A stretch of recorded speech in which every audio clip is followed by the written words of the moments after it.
A harsh beginning. The city was a living beast. Its heart was cold. Its streets were veins filled with noise, dirt, and despair. For Elijah, it was a battlefield he was ill-prepared to fight on. The first thing people noticed about him wasn't his deep brown eyes or the way his lips quivered when he was nervous. It was his tattered shirt.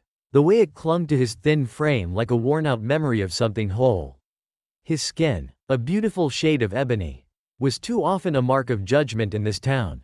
Elijah had no memory of his parents beyond faint impressions, a woman's gentle humming, a man's low, comforting voice. They were ghosts that whispered to him in dreams and abandoned him at dawn.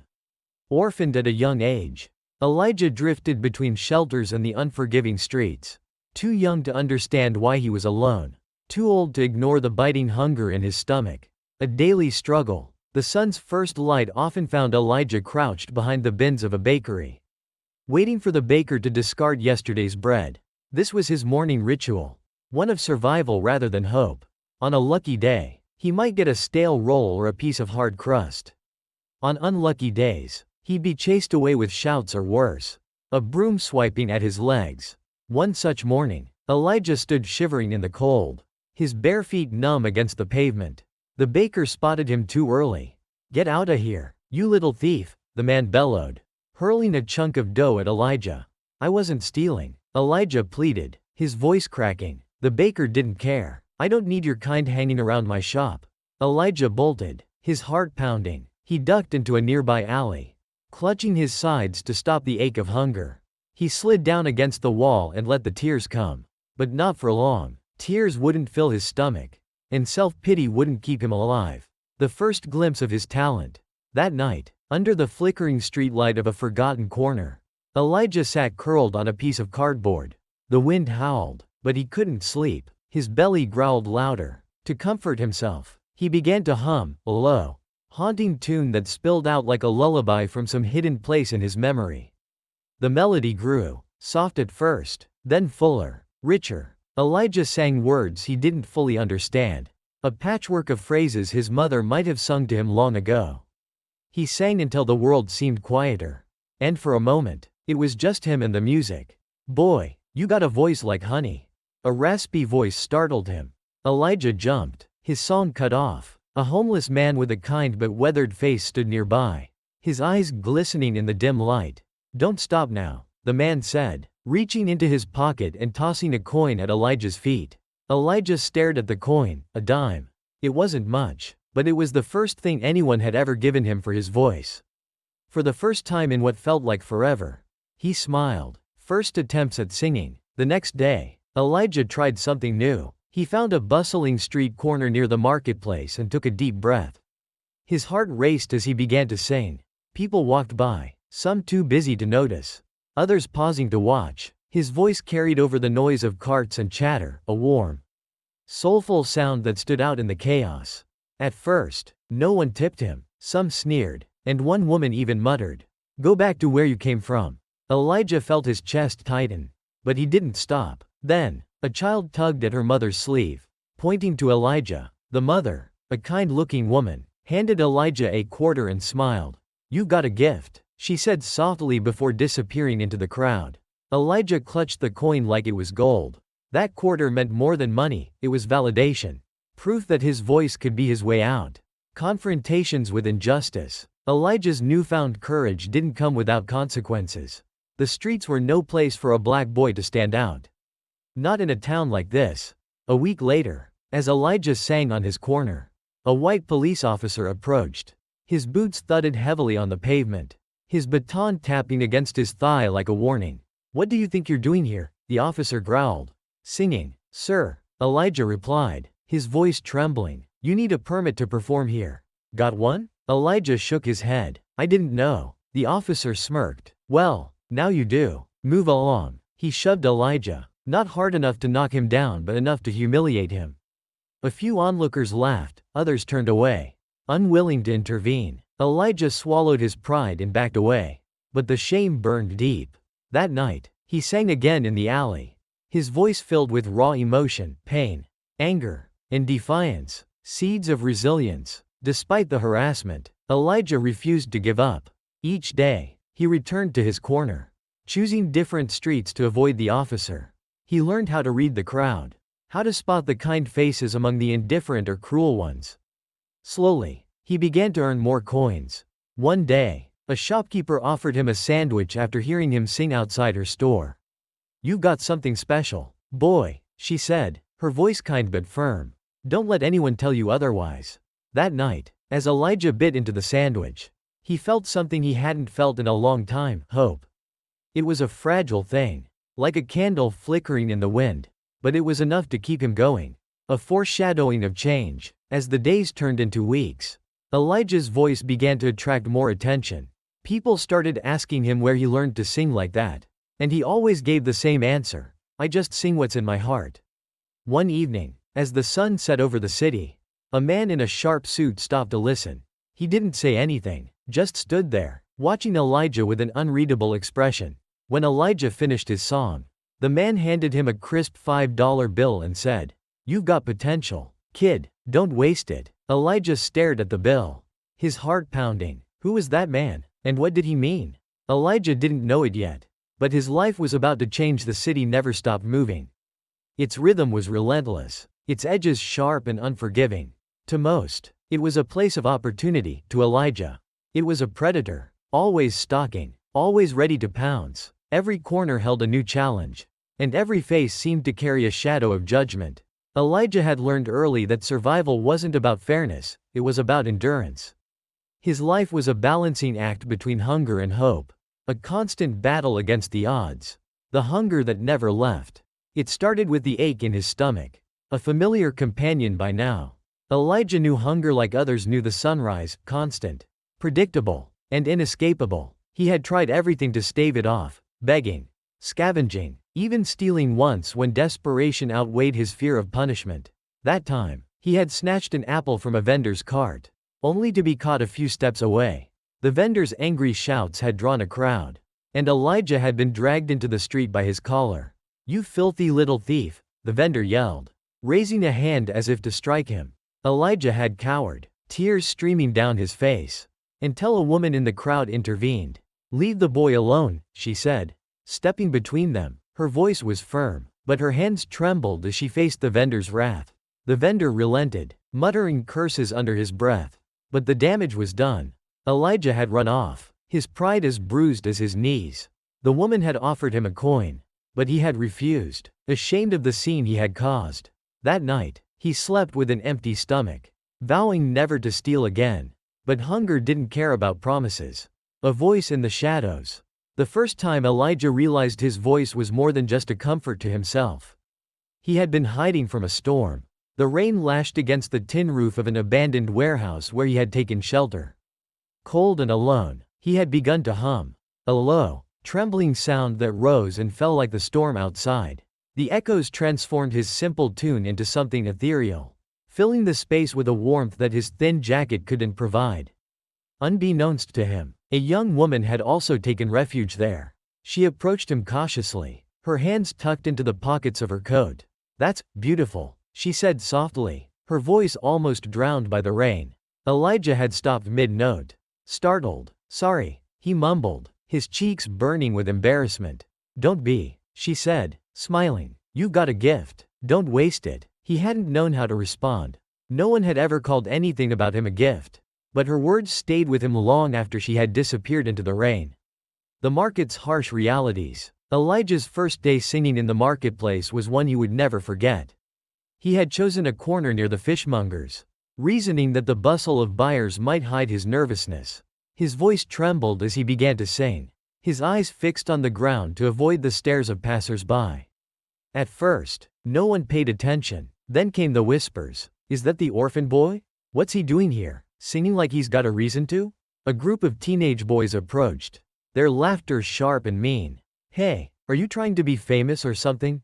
one of them sneered. Shoving Elijah lightly, he stopped singing, his voice caught in his throat. "Leave me alone," he said quietly, but the tremor in his voice betrayed his fear. "What if we don't?" the boy taunted, stepping closer. Before the situation could escalate, a shopkeeper's booming voice cut through the tension. "Hey, you boys better move along, or I'll call your fathers." The group scattered, grumbling under their breath. The shopkeeper, a burly man with a weathered face, glanced at Elijah. "You've got guts, kid, but watch yourself. Not everyone here's going to appreciate your singing." Elijah nodded, muttering a quick thank you before retreating to another part of the market. His pride was bruised, but he wouldn't let the day end in defeat. A tense encounter. 2 weeks later, Elijah's confidence had grown. He had learned to navigate the marketplace, choosing spots where the shopkeepers were kinder and the crowds more generous. Coins began to trickle in, and for the first time in months, Elijah felt a spark of hope. But the city had a way of reminding him of his place. One sunny afternoon, as Elijah sang outside a bakery, a police officer approached. The man was tall and broad, his uniform immaculate, his baton swinging casually at his side. Elijah saw him coming and froze, his song dying in his throat. "What's going on here?" the officer asked, his tone sharp. "I'm just singing, sir," Elijah replied, forcing himself to stand his ground. "Do you have a permit for this?" Elijah hesitated. "No, sir, I didn't know I needed one." The officer smirked, a cold glint in his eyes. "Ignorance isn't an excuse. You're blocking the sidewalk." "I wasn't," Elijah began, but the officer cut him off. "Don't talk back to me, boy," he said, shoving Elijah's shoulder hard enough to make him stumble. "Move along before I decide to haul you in for loitering." Tears stung Elijah's eyes, but he refused to let them fall. He gathered his things and left, his head held high despite the humiliation. That night, as he huddled in his alley, he sang with a fire he didn't know he possessed. His voice rose and fell like a storm, carrying all the anger, pain, and determination he felt. He sang until his throat was raw and his heart lighter. The glimmer of hope. Not every day was filled with cruelty. Some days, there were moments of kindness, small, fleeting, but powerful. One afternoon, an elderly woman stopped to listen as Elijah sang. She had a soft, wrinkled face and a warm smile. When he finished his song, she placed a dollar bill in his hand. "You remind me of someone I used to know," she said. "Don't ever stop singing, child." Another time, a shopkeeper let him sing outside her store, even offering him a sandwich when the day was slow. "You've got something special, boy," she said. "Don't let anyone take it from you." These moments were rare, but they were enough. They were proof that not everyone saw him as a nuisance or a thief. Some saw him for what he was, a boy with a gift. A boy who refused to give up. A silent promise. One evening, as the sun dipped below the horizon, Elijah sat by the riverbank, clutching the coins he had earned that day. He gazed at the city skyline, its lights twinkling like stars. "I'll make it out of here," he whispered to himself. "One way or another, I'll make it." He didn't know how, and he didn't know when, but he believed it with every fiber of his being. The world had thrown everything at him, and he was still standing. That had to mean something. For now, he would keep singing. The streets were his stage, and his voice was his weapon rising above adversity. The market had become Elijah's new world, a chaotic, sprawling microcosm where his voice was both his shield and his sword. But for every coin dropped into his trembling hands, there were obstacles waiting to strike him down. The streets, as cruel as they were kind, refused to let him forget his place. Elijah's journey was far from smooth. The more his voice resonated with the people, the sharper the daggers of jealousy and prejudice grew. A gathering storm. The city's whispers had started to spread. People spoke of the orphan boy with the golden voice. A rumor carried on the lips of those who heard him. But not all the attention was welcome. One cold morning, Elijah's singing drew the ire of a local shop owner. "You can't just plant yourself here and act like it's your stage," the man barked, his face red with anger. "I'm not bothering anyone," Elijah replied, his voice steady but soft. "You're scaring off customers," the man insisted. Though his shop was empty, Elijah began to pack up his few belongings, his chest tight with humiliation. Just then, a passerby, a woman carrying a basket of apples, stepped in. "He's not hurting anyone," she said firmly, dropping a coin into Elijah's jar. "Maybe it's your attitude that's scaring people away." The shop owner's face twisted in frustration, but he backed off, grumbling under his breath. Elijah looked up at the woman, his eyes wide with gratitude. "Thank you," he whispered. "Don't thank me," she said. "Thank your voice. It's a gift, and don't let anyone make you believe otherwise." The thieves of the streets.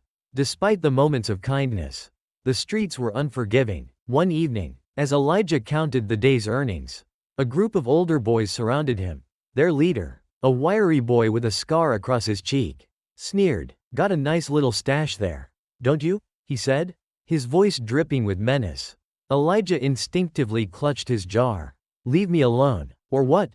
the boy taunted, shoving Elijah against the wall. The jar fell from his hands, spilling coins onto the ground. The boys scrambled to grab the money, their laughter echoing in the alley.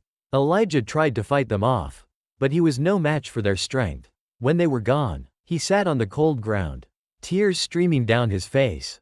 That night, Elijah sang with a new edge to his voice, a raw, desperate sound that seemed to bleed from his soul. People passing by stopped, drawn in by the sheer emotion in his song. Though he had lost his earnings, he had gained something intangible, the realization that his voice was more powerful than his fists could ever be. A glimmer of support. A week later, Elijah found an unexpected ally. Mrs. Collins, the owner of a small flower shop, noticed him singing outside her store. "You've got talent, boy," she said, handing him a warm biscuit wrapped in a napkin. "But talent's not enough. You need someone to guide you." Elijah stared at her, unsure of what she meant. "My brother's a music teacher," she continued. "He doesn't teach for money anymore, but he might make an exception for you. I'll talk to him." For the first time, Elijah felt something close to hope. True to her word, Mrs. Collins introduced him to her brother, Mr. Henry, a retired pianist who lived in a modest home on the edge of the city. Mr. Henry was a stern man with sharp eyes that seemed to see straight into Elijah's soul.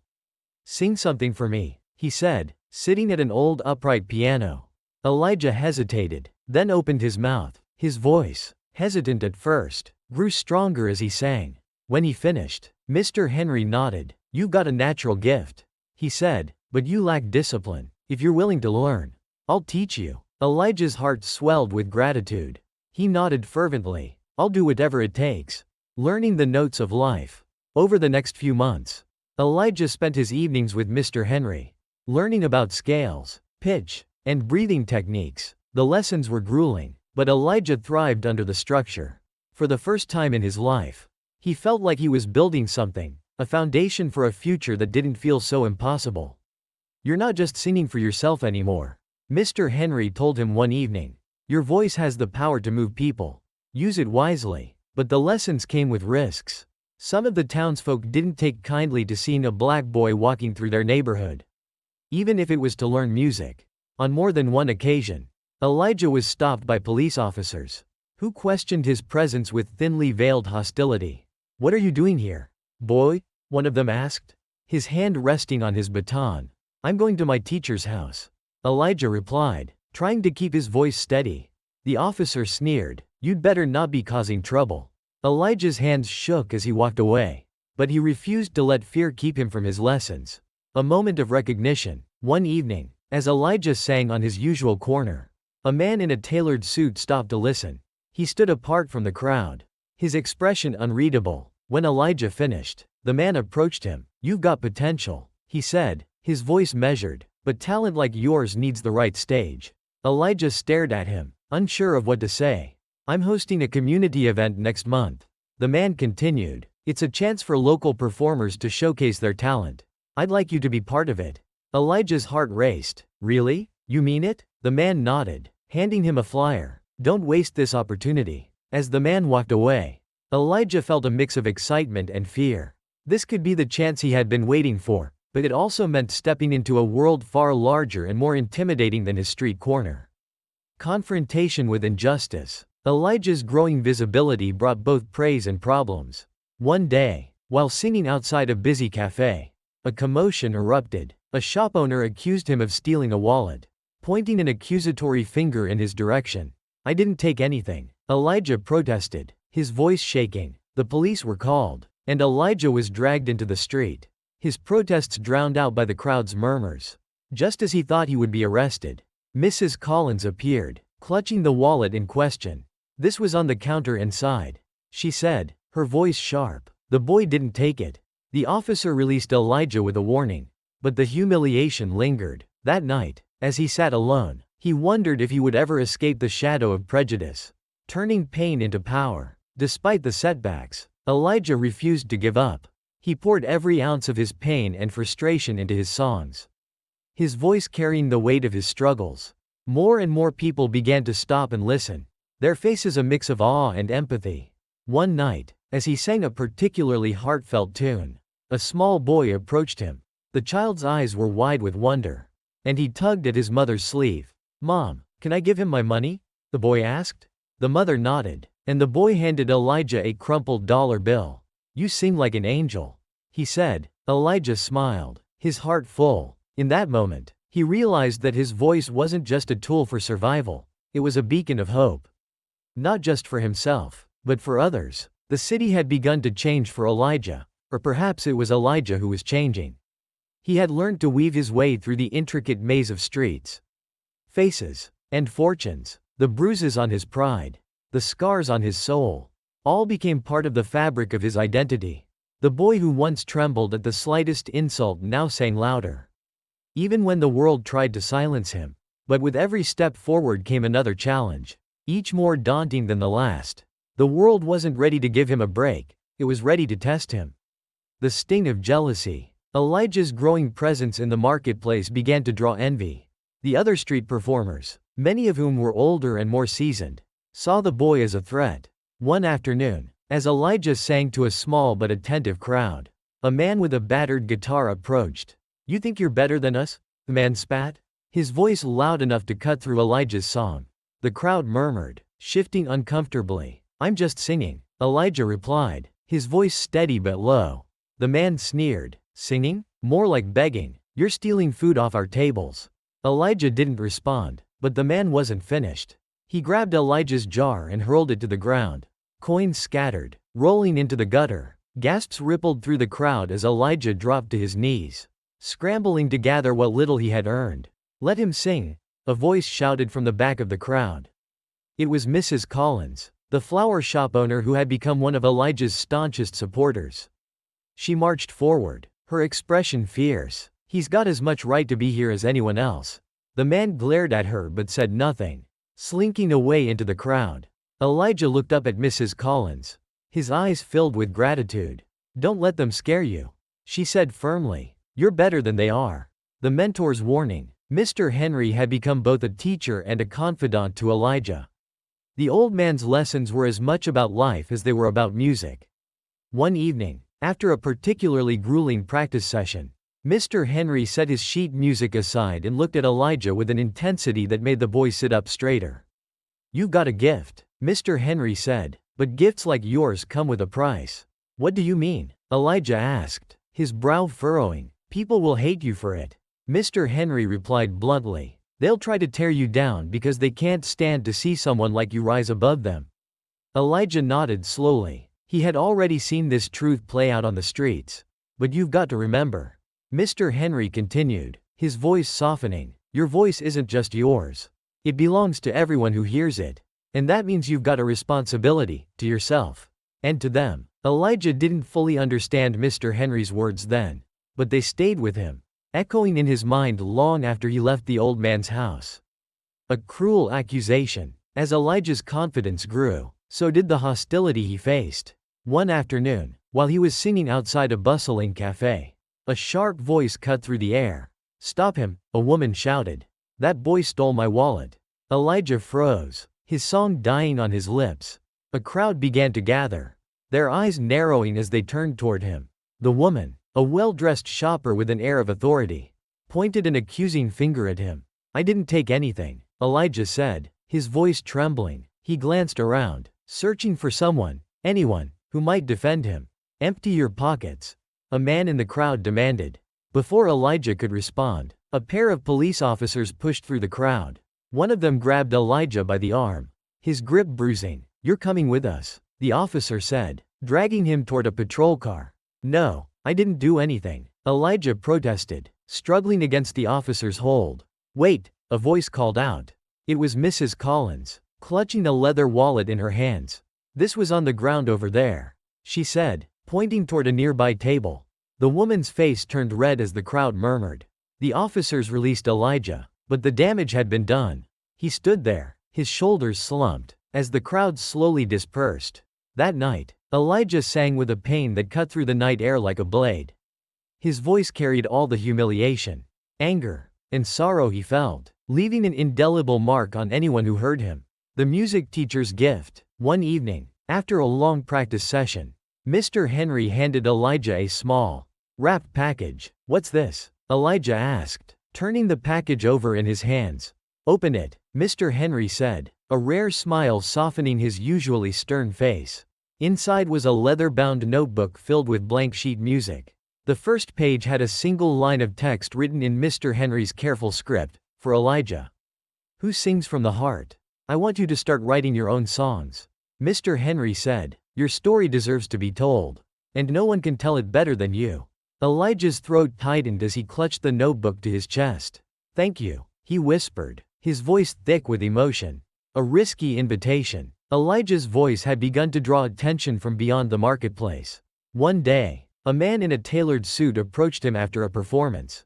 "I've been hearing about you," the man said, his tone measured. "I'm organizing a talent showcase next month. It's a chance for local performers to show what they've got." Elijah's heart leapt. "You want me to perform?"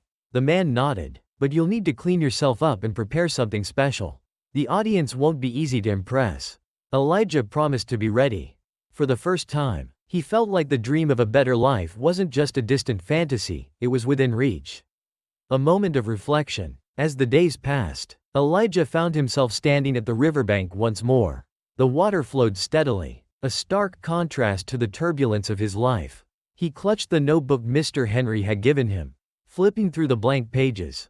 He thought about everything he had endured, the hunger, the cruelty, the humiliation, but he also thought about the kindness he had received, the people who had believed in him when he could barely believe in himself. Elijah closed his eyes and began to hum a tune. The melody was raw and unpolished, but it was his. It was a song of hope, a song of resilience, a song that told the story of a boy who refused to be defeated. Foreshadowing the future, Elijah returned to the marketplace with a renewed sense of purpose. His voice was stronger, his presence more confident. People began to gather in larger numbers, captivated by the depth of emotion in his songs. But not everyone was pleased.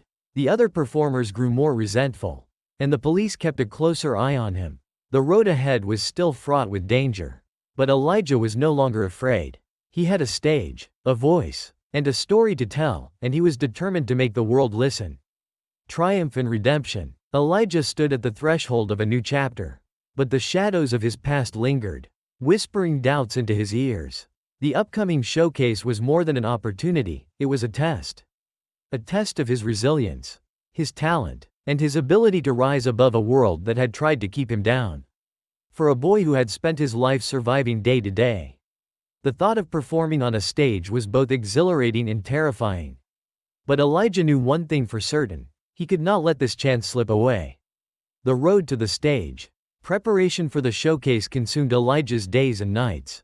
Mr. Henry became his fiercest critic and most devoted mentor. The old man's piano keys bore the brunt of countless rehearsals, while his sharp words pushed Elijah to perfect every note. "You're singing from your throat," Mr. Henry scolded one evening. "Feel it in your chest, in your soul." Elijah nodded, wiping sweat from his brow. "I'm trying." "Don't try," Mr. Henry snapped. "Do it. The world won't forgive you for trying, it will only remember if you succeed." Elijah took those words to heart. Every rehearsal became a battle against his insecurities, every note a step toward his dream. Slowly, his voice grew more refined, more powerful. It was no longer just a survival tool, it was an instrument of storytelling, of connection. The showcase. The night of the showcase arrived sooner than Elijah expected. The venue, a modest theater in the heart of the city, was bustling with performers and spectators. Elijah stood backstage, clutching the leather-bound notebook Mr. Henry had given him. He had written a new song, a piece that captured the essence of his journey. It was raw, unpolished, and deeply personal. As the announcer called his name, Elijah's heart pounded. He stepped onto the stage, the lights blinding him momentarily. The audience was a sea of faces, some curious, some skeptical. He took a deep breath and began to sing. The first note was shaky, but as he continued, his voice steadied, gaining strength and depth. The song told the story of a boy lost in the chaos of the city, fighting against hunger, prejudice, and despair. It spoke of pain but also of hope, of resilience, of the power of a single voice to rise above the noise. By the time he finished, the theater was silent. Then, slowly, the applause began. It swelled, growing louder and louder until it filled every corner of the room. Elijah stood there, his chest heaving, as the audience rose to their feet. The aftermath. The showcase was a turning point. Elijah's performance caught the attention of several influential figures, including a local journalist who featured him in an article titled, "The Voice of the Streets." The story brought Elijah's journey to a wider audience, and soon, offers began pouring in, from small gigs to opportunities to record his music. But not everyone was pleased with Elijah's success. The street performers who once shared the marketplace with him now viewed him with open hostility. One afternoon, as he returned to his old singing corner to thank the people who had supported him, he was confronted by the same man who had smashed his coin jar months before. "Think you're too good for us now?" the man snarled. "Forgot where you came from?" Elijah looked him in the eye and said, "I haven't forgotten anything. That's why I'm here, to show people that they can rise above." The man scoffed but said nothing more. Elijah walked away, his head held high, a public stand. As Elijah's star began to rise, so did his desire to use his voice for more than just music. He had seen too much injustice, too much suffering, to ignore it. He began to speak out about the challenges faced by orphans, by the poor, by those judged by the color of their skin. At one of his performances, he dedicated a song to the children still living on the streets. The lyrics painted a vivid picture of their struggles and their dreams, resonating deeply with the audience. Afterward, he announced that all the proceeds from the performance would go to a local shelter. The decision wasn't without consequences. Some accused him of being too political, while others questioned his sincerity. But Elijah remained steadfast. "If my voice can make a difference," he said in an interview, "then I have a responsibility to use it." A brush with betrayal. Elijah's growing fame brought new challenges. One day, he received an offer from a well-known manager promising to take his career to the next level. The man painted a dazzling picture of fame and fortune, but something about the deal didn't sit right with Elijah. He brought the contract to Mr. Henry, who read it carefully. His face darkened. "This is a trap," Mr. Henry said, pointing to the fine print. "They'll own your music, your name, everything." Elijah felt a surge of anger and betrayal. Why would he do this? Because he sees you as an opportunity, not a person, Mr. Henry said. "Don't let anyone take what you've worked so hard to build." Elijah turned down the offer, even though it meant sacrificing a faster path to success. He vowed to stay true to himself, no matter how tempting the shortcuts might be. The benefit concert. As Elijah's influence grew, he decided to organize a benefit concert to raise money for the children still living in poverty. The event was held in the same theater where he had performed at the showcase. But this time, the seats were filled with supporters from all walks of life. The concert was a resounding success. Elijah performed both original songs and old favorites, his voice carrying the weight of every hardship he had endured. During one particularly emotional number, he spotted a young boy in the front row, his eyes wide with wonder. The sight brought tears to Elijah's eyes. He saw himself in that boy, a reminder of how far he had come. By the end of the night, the concert had raised enough money to fund a new shelter for homeless children.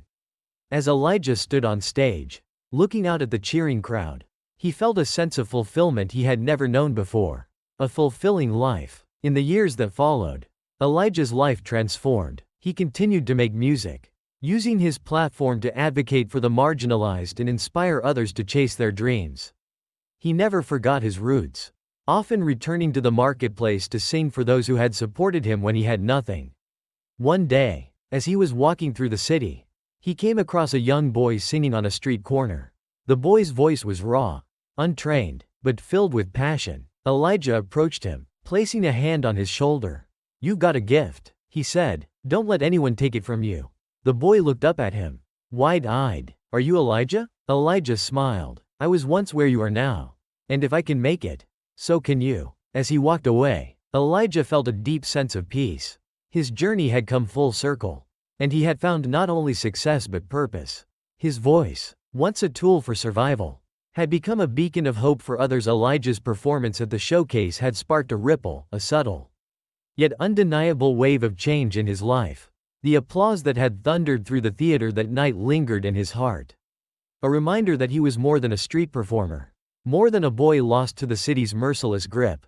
But as the light of opportunity grew brighter, so too did the shadows of jealousy, fear, and his own lingering doubts. The unrelenting fight, success, Elijah quickly learned, was not a shield against adversity. It was a magnet for new challenges. As news of his talent spread, the streets he once ruled with his voice turned into battlegrounds.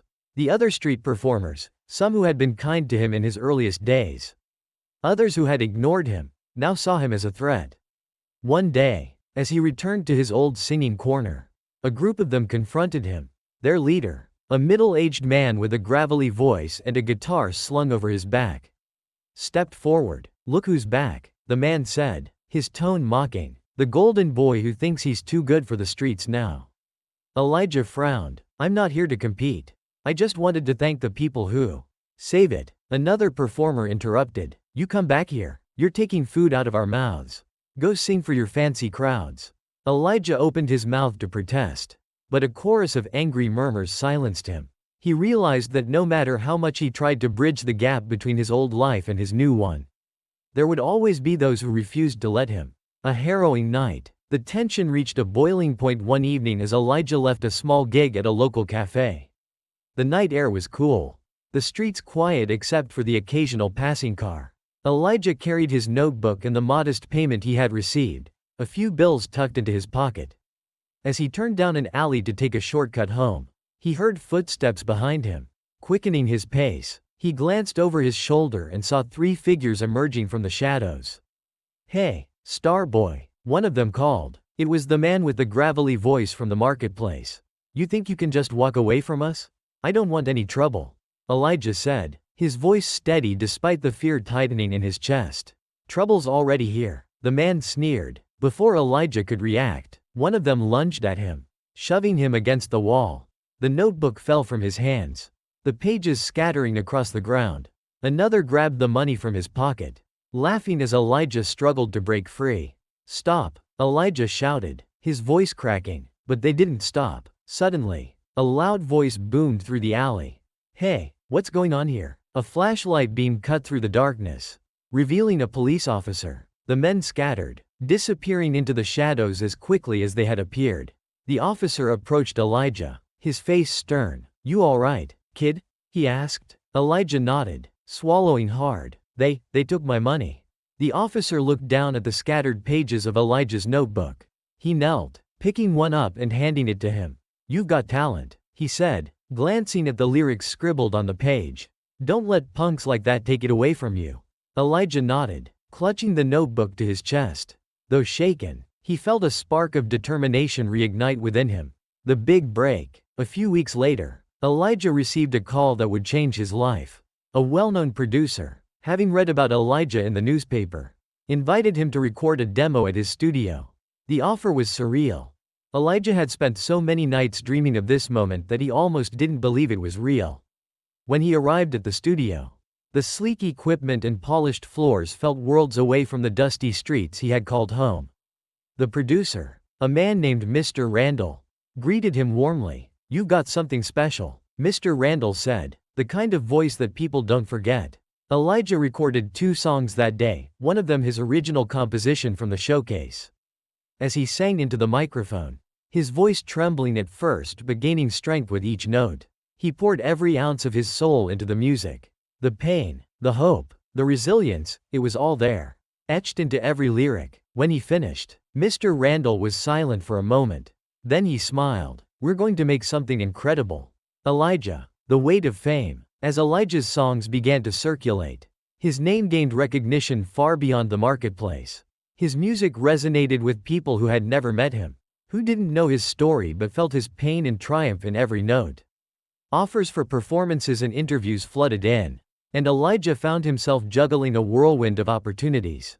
But fame, he quickly realized, came at a cost. The media's interest in his story bordered on invasive, with reporters digging into his past and prying into the details of his struggles. Headlines ranged from celebratory to skeptical, from street orphan to rising star. And, is Elijah just a passing sensation? One particularly harsh article accused him of exploiting his hardships for sympathy. The words cut deep, reopening wounds he thought had healed. But Elijah refused to let the negativity consume him. If they're talking about me, he told Mr. Henry, it means they're listening, and that's all I've ever wanted. A defining performance. Elijah's career reached a critical moment when he was invited to perform at a televised charity event. The stage was enormous, the audience even larger. As he stood backstage, waiting for his turn, the weight of the moment pressed down on him. What if I'm not good enough? He whispered to Mr. Henry, who had come to support him. Mr. Henry placed a hand on Elijah's shoulder. You've been good enough since the day you sang your first note. Now go out there and show them. Elijah stepped onto the stage, the bright lights momentarily blinding him. The applause was deafening, but he tuned it out, focusing instead on the song he had chosen, a new composition that told the story of his journey. As he sang, his voice filled the vast auditorium, carrying with it the echoes of his struggles and the strength he had found in himself. The audience was mesmerized, some moved to tears. When he finished, the standing ovation was immediate and overwhelming. Elijah stood there, tears streaming down his face. As the realization hit him, he had made it, not just as a singer, but as someone who had overcome everything the world had thrown at him. A legacy of hope. In the years that followed, Elijah's career blossomed. He released albums that topped charts, performed on stages around the world, and used his platform to advocate for the causes he cared about. He founded a nonprofit organization dedicated to helping homeless and underprivileged children, ensuring that others wouldn't have to endure the struggles he had faced. But Elijah never forgot where he came from. He often returned to the marketplace, not to perform, but to listen, to the voices of street performers who reminded him of himself. He would slip coins into their jars, sometimes more than they earned in a week, and offer words of encouragement. One day, as he watched a young girl sing on the same corner where he had once stood, he approached her and smiled. "You've got a gift," he said. "Don't let anyone take it from you." The girl looked up at him, her eyes wide with recognition. "You're Elijah," he nodded. "And one day, they'll know your name too." As he walked away, Elijah felt a deep sense of peace. His journey, though fraught with pain and hardship, had led him to a place of purpose. His voice, once a tool for survival, had become a beacon of hope for countless others. And that, he realized, was the greatest triumph of all.